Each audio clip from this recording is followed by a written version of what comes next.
Hey guys, it's Dave. Today I wanted to make a video going over the financial updates we received back in Rocket Lab's Investor Day. There's a lot of exciting news that people talked about, like engine design, Neutron updates, kind of big flashy headlines, but something that tends to get lost in that is the financial information that Adam, the CFO, went over, which is just, frankly, to most people, a little more boring than seeing all these cool-looking animations and technology. But it's actually some of the most important information, and I just wanted to go over it with you and see how we can use this information to update our financial models and how we think about the business going forward. So what we're going to do today is listen to what Adam had to say on Investor Day, try to just capture the most important numbers we received and see how we can update our models with them. So with that, let's head over to listen to Adam's presentation on Investor Day. So super important as well is increasing the revenue scale and diversity. So a lot of good things obviously come with revenue growth. You can see very impressive growth rates that we've shown over the last several years. Growing from a relatively small business in 2020 to now, if you can see the performance for the first half of 2022, and then the midpoint of the guidance that we provided for our Q3 quarter. A lot of great things come along with scale, right? So with scale on the revenue side allows us to invest more aggressively. It also gives us more credibility. So again, moving up the food chain and picking up these opportunities like the MDA Globalstar win. And also as mentioned, we're much more than a launch company now. We're known as a launch company, and that's incredibly important. It's a very strategic core part of our business. But as far as building out our capabilities to go end to end, as Richard indicated in his slides, 66% of our revenue in Q2 came from space systems. So this is a point of diversification where when Pete and I sat down about 5 years ago and talked about where we wanted to take the business, we thought, yeah, it'd be great if we could get to 1/3 of our revenue coming from launch, 2/3 coming from other more diversified applications. And we've gotten there probably about 5 years faster than we thought we would. So very much ahead of track there. And not only are we growing the revenue, but we're growing the diversity of our customers. So we become much less single point of failure exposed. So our customer base has actually grown about 3x in the same time period here. So from less than 30 customers to almost 90 customers. So again, great not only revenue scale growth, but also diversity. Just another benefit of doing space systems and not just launch. If you look at Astra, once that rocket failed, they basically had very little in the way of revenue. But now, at least, even if Electron were to fail for Rocket Lab, we would have significant revenue still coming in from our other lines of business. Our customer base. So obviously, in the long run, it's great to think about going to Venus and going to Mars and so forth, but we got to make money, and how are we going to do that? As we scale the business, we're looking at a few very important things that are going to get us there. Cadence is very, very, very important, right? So a lot of good things happen when you go from launching 1 rocket per month to launching 2 rockets per month or 3 rockets per month. A lot of overheads. If you think about what it takes to run a rocket company, it's a very, very expensive, very fixed cost intense endeavor. So you want to take advantage of all those investments and spread them over a larger number of units. So cost of goods sold is a big thing where you think about the fact it's not just carbon fiber and Inconel powder and so forth. It's people and systems and processes and buildings and equipment and so forth. So we really want look to amortize those expenses over a greater number of units. There are some savings that we can recognize over time through supply chain as far as your typical BOM cost reduction and so forth. But that's not where the real leverage comes from. The real leverage comes from spreading over that large fixed cost base over a larger number of units. On the R&D side, we are very, very focused, right? We've got our primary focus right now is delivering the Neutron launch vehicle on schedule and performance. But of course, we're also putting more investments in our space systems group as well. But we're very focused on investments that expand our TAM.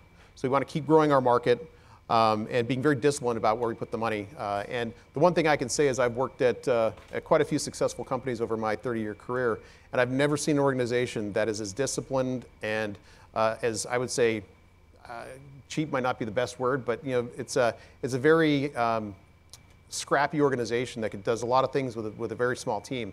If you look at what some of our peers took $1 billion to get to a first launch, we did with about $150 million. So it's an amazing ability for this organization to pivot and do a lot with a relatively constrained resource. So when you look at our path forward, really, you can see we've made progress, and this chart represents spending as a percentage of revenue.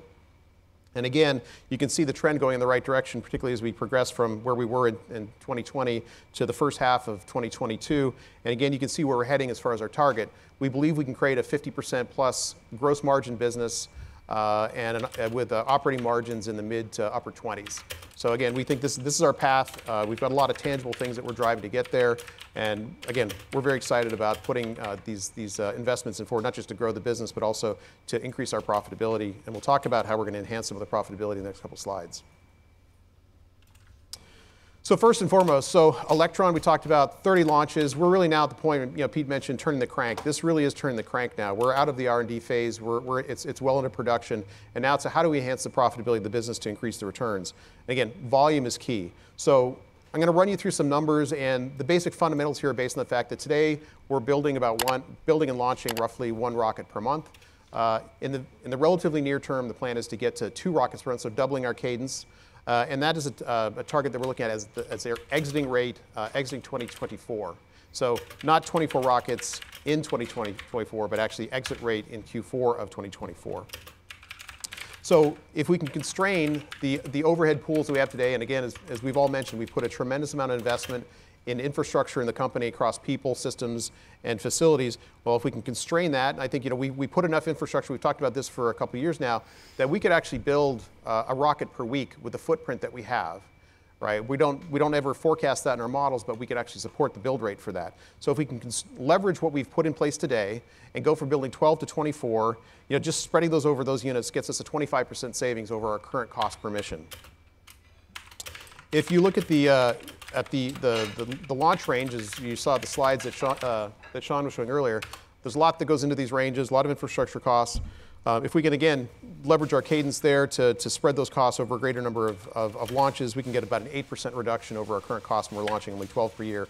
Of course, you'd think that might come down more, but really it's as a percentage of the total cost. It's not the greatest piece of our expense, but it's meaningful. And we are continuing to invest in a launch range in LC2, and then as was mentioned, LC3 as well at Wallops. So we can yield about 8% from those. So that gives you about 33% across those two volume-related focus areas. And then, of course, we talked about the stage 1 booster recovery. That's a very, very, very big enabler for our margin improvement.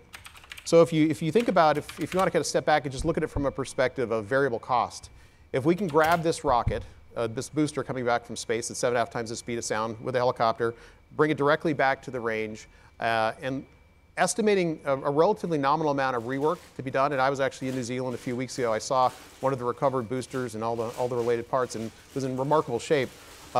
If we can execute what we think is possible for the minimal amount of rework, put it back on the pad. Of course, a new launch requires a new stage 2 and a stage 3, but we believe that if you can take that pad, minimum rework, take that rocket, put it back on the pad with minimal rework, it represents about a 62% cost reduction opportunity, which is absolutely huge.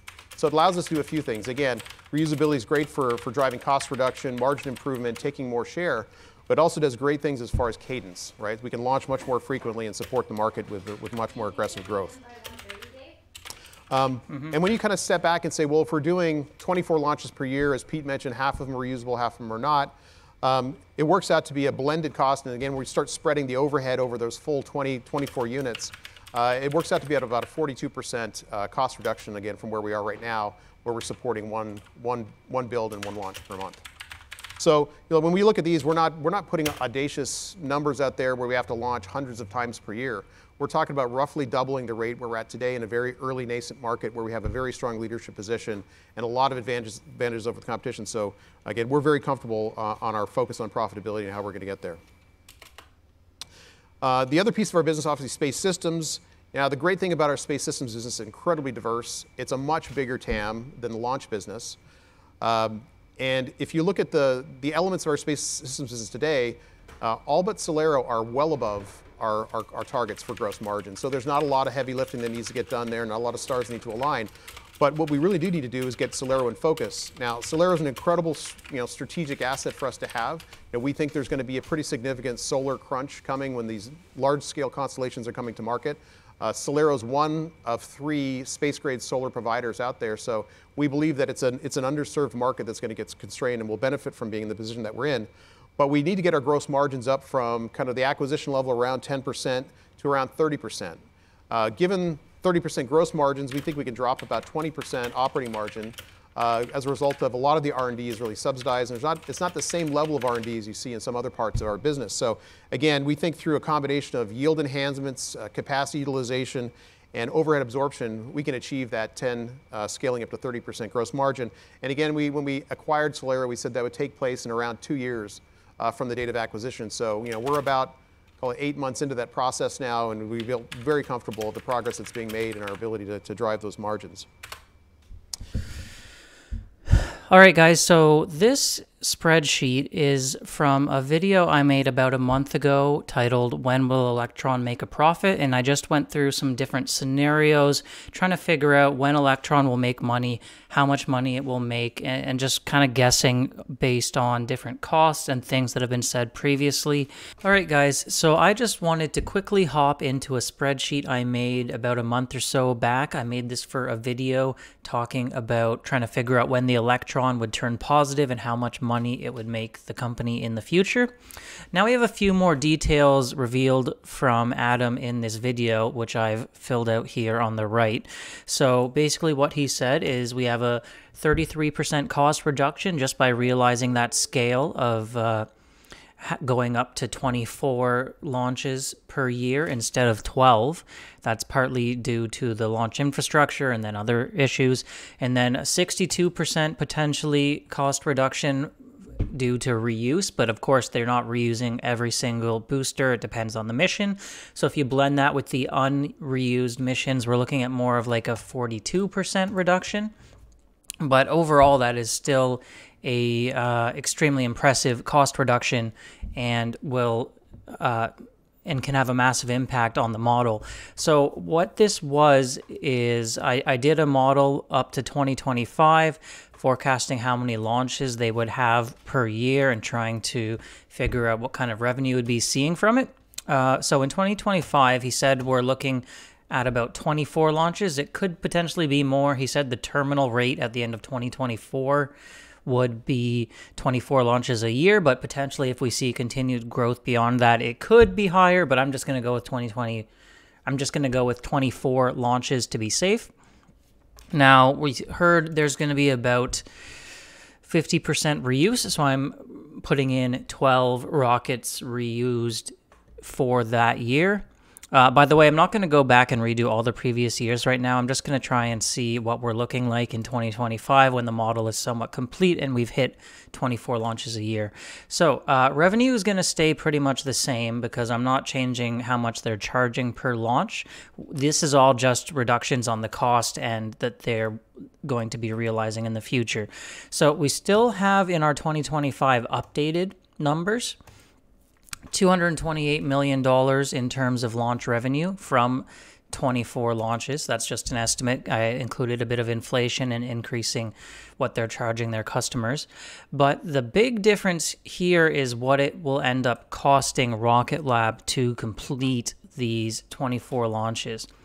So following my previous estimates, I basically just said I thought it was reasonable to save about $2.2 million per launch that you're reusing. That was just kind of my estimate. I did think I was being a bit conservative on that, and it turns out I was, because it looks like we'll actually be saving substantially more than that if these numbers are correct. Which brings our cost for 24 launches down to about $99.18 million. Now, there is a lot of guesswork in some of these other numbers I've put in here. So this is not all 100% certain, but based on what he said and based on some of my estimates, my guess right now is we're looking at a cost of about just under $100 million for revenue of $228 million, which is actually a little bit better than the 50% gross margin that we're shooting for. So I don't know if that's just this launch section is going to outperform some of the other areas of the business, or if they're kind of sandbagging launch, saying they're only aiming for 50% gross when really they can hit a little above that, or perhaps some of my estimates in some of these other numbers are a little off in terms of their costs and, you know, the launch infrastructure and stuff like that. But this is what I came out with. So about 100 million in cost. The profit would therefore be 128 million versus my original estimates before we had this information from Adam. I estimated the profit would be 102 million. So we're really increasing the profit, the bottom line there, by about $26 million, which is very substantial. We can see in the chart how this looks. We have our 2025 number originally with the profit in orange here versus the updated one, which is significantly better. Same amount of revenue. It's just all the lower cost from all these realized savings, scale, and reuse. We still have our turning profitable in 2023. I haven't gone back and redone all these other numbers yet because we won't realize all these savings until we hit the full scale that he's talking about, which is 24 launches and 12 reused launches. So that's why I wanted to do 2025 when the model is kind of complete. So that's what we're looking at. Very good numbers for launch, and it is encouraging to see that the numbers are looking even better than I originally projected. Now, do remember that this is gross and not net, so these are just costs for launching, and it doesn't include things like R&D and taxes and other factors, but I still think these numbers are great. As we hit scale, things keep improving. So hopefully we can see the launches continue to grow. That's really the most important thing in the whole model. Beyond reusability is just having those top line launch numbers continue to grow. We have 14 2023, 20 2024 before we hit 24 in 2025. If we can hit those numbers, we should be looking very good for Rocket Lab's profitability. So that's it for today, guys. Thanks for watching. I think it's extremely important to listen to what the management has to say very closely during these investor days and take those numbers, put them into your models, make sure that the numbers still make sense for you and your investment still makes sense. To me, this is actually making it look better than it did previously based on my former estimates. So definitely good stuff. And thanks for watching. I hope you have a great day, and I'll see you next time. Bye.